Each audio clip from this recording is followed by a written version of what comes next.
പരാതി ഒരുപാട് കിട്ടിയിട്ടുണ്ട്.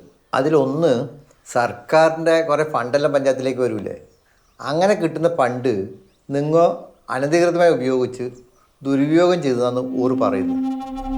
അങ്ങനെ വല്ലതും നടന്നിനാ? എൻ്റെ അറിവിൽ ഒരു അഴിമതിയും നടന്നിട്ടില്ല സാറേ. ഇതൊക്കെ വെറുതെ ആളുകൾ ഓരോന്ന് പറഞ്ഞുണ്ടാക്കുന്നതാണ്. പിന്നെ നിങ്ങൾ ഭരണത്തിൻ്റെ സ്വാധീനം ഉപയോഗിച്ച് ആളോട് പൈസ പിരിച്ചിനാ, ഓരോരോ കാര്യം പറഞ്ഞിട്ട്? ഓരോ ആവശ്യങ്ങൾ വരുമ്പോൾ പൈസ പിരിക്കൽ തന്നെയാണ് പതിവ്. അത് പാർട്ടി കാര്യങ്ങൾക്കാണ്.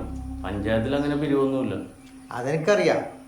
ഓരോ കാര്യങ്ങൾ ചോദിക്കുമ്പോൾ കൃത്യമായ മറുപടി പറയണം, നുണ പറയാൻ പാടില്ല.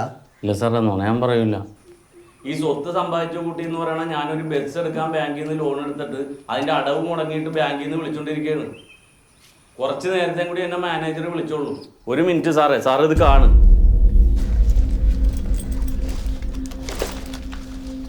ആകെ ഉള്ളത് ഈ 20 സെൻറ്റ് ഒരു വീടുമാണ്. അതിൻ്റെ ആധാരം ബാങ്കിലാണ്. ഇതെൻ്റെ ആധാർ കാർഡ്, ഇത് റേഷൻ കാർഡ്, ഇത് പാസ്ബുക്ക്, ഇതെൻ്റെ പാസ്പോർട്ട്. ഞാൻ ലോൺ എടുത്തത് മുടങ്ങിയിട്ട് അടക്കാൻ പറഞ്ഞ് വന്നേക്കണ നോട്ടീസാണ് ബാങ്കിൽ നിന്ന്. സാറ് നോക്ക്, ഇതാണ് ഞാൻ മൊത്തത്തിൽ ലോൺ എടുത്തത്. ഇത്ര ഞാൻ കൃത്യമായിട്ട് അടച്ചിട്ടുണ്ട്. ഇത്ര അടവ് മുടങ്ങിക്കിടക്കുകയാണ്. ഇനിയും മുടങ്ങിയ ബാങ്കുകാർ ബസ് പിടിച്ചുകൊണ്ടുപോയി ലേലത്തിലിടും.